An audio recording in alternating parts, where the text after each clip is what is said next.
दोस्तों नमस्कार, आप सभी का स्वागत है हमारे यूट्यूब चैनल पे। दोस्तों आज का जो टॉपिक है वो है इंडियन पॉलिटी।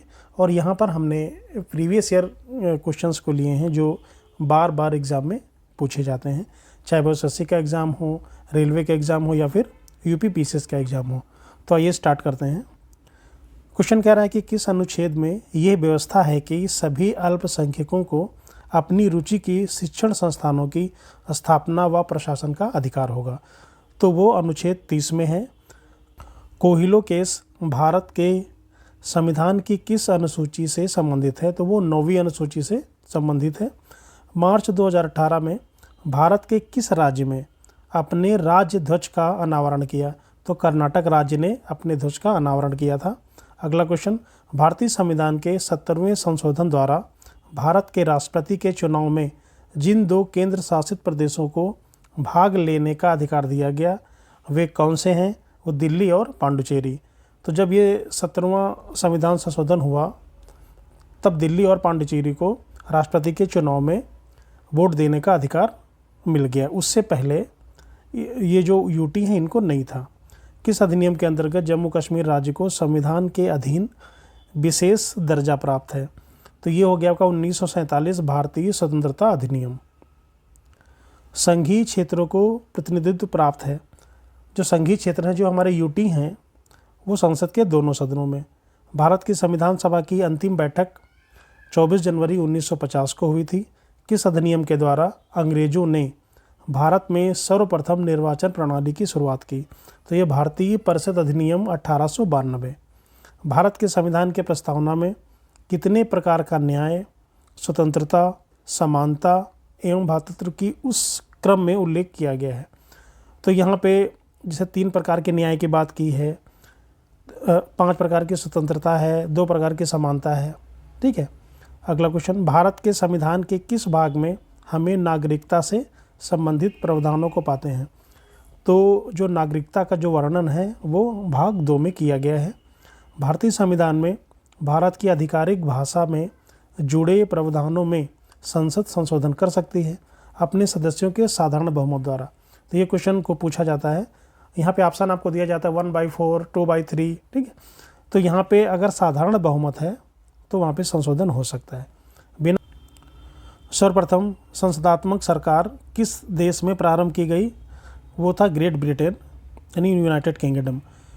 किसके संबंध में राज्यसभा का अनन्य अधिकार है? तो जो एक नई अखिल भारतीय सेवा के सृजन के लिए इसको एक अनन्य अधिकार दिया गया है। किसे भंग नहीं किया जा सकता पर समाप्त किया जा सकता है? तो ये जो क्वेश्चन है वो ऑप्शन पे आधारित है। तो विधान परिषद। सरकारी आयोग का संबंध क्या है? केंद्र राज्य के बीच संबंध को स्थापित करना। नीति आयोग का प्रथम उपाध्यक्ष या उपसभापति कौन था? अरविंद पनगड़िया। कौन एक संविधानेतर संस्था है? तो ये ऑप्शन पे डिपेंड करेगा। तो आपका आंसर आ जाएगा नीति आयोग। भारतीय न्यायिक व्यवस्था में जब जनहित याचिका को शामिल किया गया उस समय भारत के मुख्य न्यायाधीश कौन थे? तो उस समय भारत के मुख्य न्यायाधीश थे PN भगवती। ठीक है। तो ये वेरी इंपॉर्टेंट क्वेश्चन है, ये कई बार पूछा गया है। आगे बढ़ते हैं। द एक्सीडेंटल प्राइम मिनिस्टर पुस्तक के लेखक कौन है? तो इसके जो लेखक हैं संजय बारू। ये भी कई बार पूछा गया है। भारत एवं अमेरिका की राजनीतिक व्यवस्थाओं के बीच कौन सी विशेषताएं समान है? और यहाँ पे क्या है कि राष्ट्रपति के पास पॉकेट वीटो की शक्ति है। तो अमेरिका के राष्ट्रपति के पास भी है और भारत के राष्ट्रपति के भी पास है। भारतीय संविधान में राज्यों का संघ की संकल्पना को प्राप्त किया गया है। ब्रिटिश नॉर्थ अमेरिका अधिनियम 1867। भारतीय संविधान में किस अनुच्छेद के द्वारा अस्पष्टता की समाप्ति की व्यवस्था की गई है? तो अनुच्छेद 17। सहकारी सोसाइटी से संबंधित प्रावधान का वर्णन किया गया है भाग 9 ख में।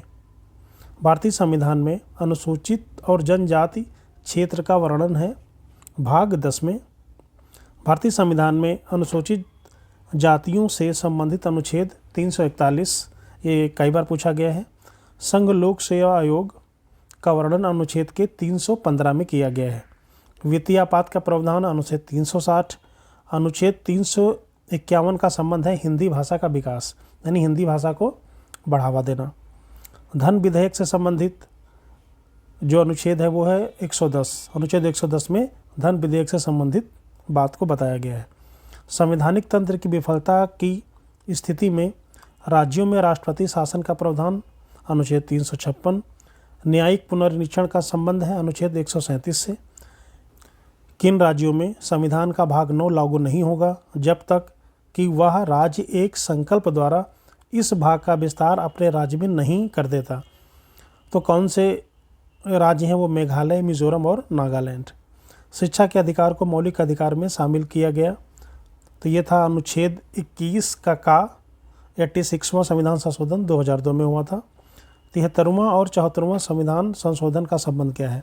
तो जो 73 है या जो 73वां है वो ग्राम पंचायत और जो 74वां है वो नगर पंचायत संशोधन से संबंधित है। भारतीय संविधान में 88वें संविधान 2003 द्वारा शामिल किया गया। किसको शामिल किया गया था? इसमें अनुच्छेद 268 का यानी जो सेवा कर है उसको शामिल किया गया था।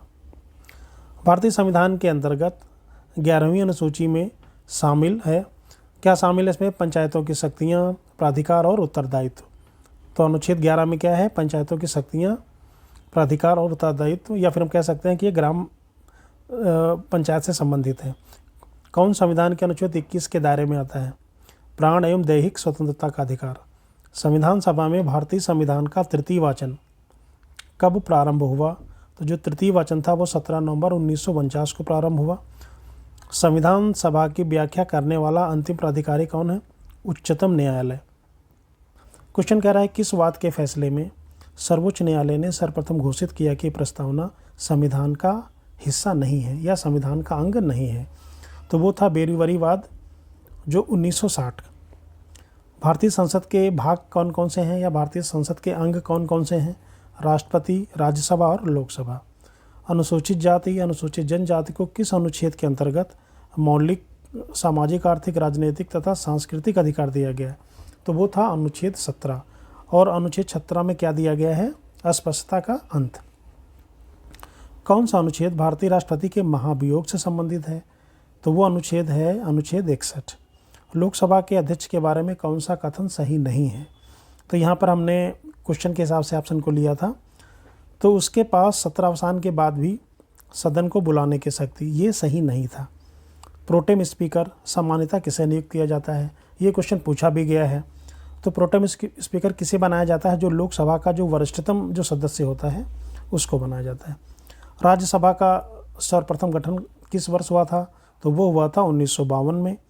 भारत के सर्वोच्च न्यायालय की शक्तियों के विषय में सही नहीं है, तो ये भी ऑप्शन पे आधारित है।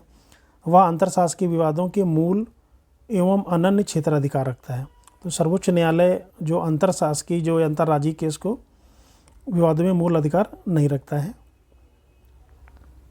अगला है राज्यसभा द्वारा संविधान के अनुच्छेद 249 के अंतर्गत पारित संकल्प जिसके द्वारा संसद को राज्य सूची के विषय पर राष्ट्रहित में विधि निर्मित करने का अधिकार दिया गया हो, वो कब तक लागू रहेगा? 1 वर्ष से अधिक नहीं, केवल 1 वर्ष तक ही ये प्रभाव में रहेगा।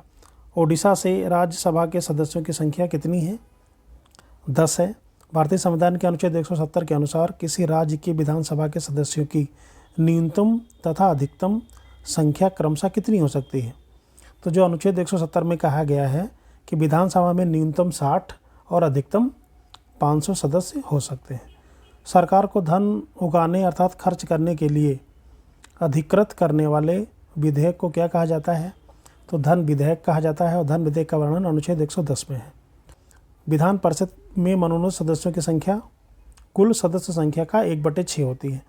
बजट मांगों को वित्तीय वर्ष के लिए पारित होने से पूर्व व्यय हेतु दी जाने वाली राशि लेखानुदान कहा जाता है। कौन एक सरकारी आयोग की संस्तुति में सम्मिलित नहीं है? तो ये भी ऑप्शन पे आधारित है। राज्य सरकारों द्वारा दिए गए पैनल से राज्यपाल का चुनाव किया जाए, तो ये गलत है। कौन अंतर्राज्यीय परिषद गठन करने के लिए अधिकृत है? तो राष्ट्रपति अंतर्राज्यीय परिषद को गठन करता है। नीति आयोग द्वारा 2016 में डिजिटल भुगतान पर मुख्यमंत्रियों की एक समिति का गठन किसकी अध्यक्षता में किया गया? एन चंद्रबाबू नायडू की अध्यक्षता में किया गया। केंद्र सरकार और राज्य सरकारों को किससे प्राधिकार प्राप्त होता है? भारतीय संविधान को। प्रशासनिक सुधार आयोग 1967 के अध्यक्ष कौन थे, जिसमें पहली बार लोकपाल तथा लोकायुक्त बनाने की संस्तुति की थी? तो वो थे मोरारजी देसाई। केंद्र सरकार द्वारा राज्यों को गैर योजना अनुदान किसकी अनुशंसा पर दिया जाता है? वित्त आयोग की अनुशंसा पर दिया जाता है और इसका वर्णन अनुच्छेद 280 में है। राज्य निर्वाचन आयुक्त की नियुक्ति कौन करता है? राज्य निर्वाचन आयुक्त की नियुक्ति राज्यपाल करता है। चुनाव के दौरान राजनीतिक दलों के लिए बनाए जाने वाले आचार संहिता का प्रावधान किसके द्वारा तय किया जाता है? चुनाव आयोग के द्वारा तय किया जाता है। प्रवर्तन निदेशालय की स्थापना कब हुई थी? तो यह 1956 में हुई थी। कौन सा एक क्षेत्रीय परिषदों का लक्षण है? ये एक गैर संवैधानिक संस्था है। पे आते हैं। अगला क्वेश्चन कह रहा है कि पंडित नेहरू का ये कथन पर स्वेच्छा से किया गया समझौता स्वेच्छा से समाप्त किया जा सकता है, ये किससे संबंधित है? जो इन्होंने कहा था वो भारत का राष्ट्रमंडल से जुड़ाव से संबंधित था। पंचायती राज संस्थाओं में महिलाओं के लिए आरक्षित स्थानों या सीटों के संदर्भ में क्या प्रावधान है? तो इसका जो प्रावधान है वह अनुच्छेद 243 का पार्ट 3 में किया गया है। 243 का के भाग 3 में पंचायती राज से संबंधित समितियों का कार्यक्रम क्या है? ये क्वेश्चन बार बार पूछा जाता है। तो पहली जो समिति थी वो थी बी आर मेहता समिति, जो 1957 में बनी थी। उसके बाद अशोक मेहता समिति 1977 में बनी थी। फिर राव समिति 1985 में बनी थी। फिर एल एम सिंघवी समिति जो 1986 में बनी थी। ठीक है, तो ये इंपॉर्टेंट है, इनका क्रम पूछ लेता है। ये पीसेस का क्वेश्चन है, पूछा भी गया है। और कभी कभी ये भी पूछता है कि डायरेक्ट क्वेश्चन आ जाता है कि बी आर मेहता समिति का संबंध किससे है? तो पंचायती राज से है। या अशोक मेहता का समिति का संबंध किससे है? या एल एम सिंघवी समिति का संबंध किससे है? तो ये आप ध्यान रखिएगा। वह न्यूनतम जनसंख्या कितनी है जिसके नीचे यानी 73वें संविधान संशोधन अधिनियम के उपबंध के अनुसार मध्यवर्ती स्तर पर पंचायतें गठित नहीं किया जा सकती? तो वो है 20 लाख। न्यायिक पुनरीक्षण शक्ति का परिसीमन किस वर्ष किया गया? तो ये किया गया था 1975 में। 38वां जो संविधान संशोधन था उसके आधार पे। किस संविधान संशोधन ने केंद्रीय मंत्रियों की संख्या को लोकसभा के कुल सदस्यों की संख्या के 15% पर सीमित कर दिया? तो ये भी बार बार पूछा जाता है। तो वो था 91वां यानी 91वां संविधान संशोधन था, जिसमें 15% थे, 15% को ही मंत्री बनाया जा सकता था। भारतीय संविधान की प्रस्तावना में धर्मनिरपेक्ष व समाजवादी शब्द किस संशोधन द्वारा जोड़े गए? तो वो 42वां संविधान संशोधन था। ये क्वेश्चन बार बार पूछा गया है। शिक्षा जो आरंभ में राज्य सूची का विषय थी, किस संशोधन के द्वारा समवर्ती सूची में हस्तांतरित की गई? तो वो था 42वें संविधान संशोधन द्वारा। अगला क्वेश्चन, संविधान के 42वें संशोधन अधिनियम 1976 द्वारा अंततः स्थापित किए गए 11 मूल कर्तव्यों के लिए संवैधानिक प्रावधान क्या है? तो ये इसका भाग 4 का में वर्णन है और अनुच्छेद 51 का है। तो ये आप नोट डाउन करिएगा, ये इंपॉर्टेंट है, ये बार बार पूछा जाता है। भाग 4 का और अनुच्छेद 51 का। भारत के सर्वोच्च न्यायालय का परामर्शदायी अधिकार से क्या निर्दिष्ट होता है? तो ये कह रहा है कि सार्वजनिक महत्व के कानूनी या तथ्यात्मक मामलों में राष्ट्रपति को ये परामर्श दे सकता है। तो राष्ट्रपति समय समय पर सर्वोच्च न्यायालय से परामर्श लेता है और सर्वोच्च न्यायालय राष्ट्रपति को परामर्श दे सकता है। किस कानून ने पहली बार भारत में एक क्रियाशील विधान परिषद का सृजन किया? तो वो था चार्टर एक्ट 1853। तो चार्टर अधिनियम 1813 भारत के लिए महत्वपूर्ण समझे जाने का कौन सा एक कारण है? तो इसके द्वारा भारतीयों की शिक्षा के लिए वित्तीय प्रावधान किया गया था।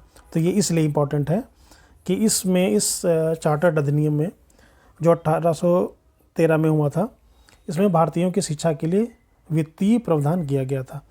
राज्य नीति निर्देशक तत्व में वर्णित अनुच्छेद 44 का संबंध समान नागरिक संहिता, वेरी इंपॉर्टेंट है, भारत के संविधान में नवीं अनुसूची के अंतर्गत शामिल किया गया है।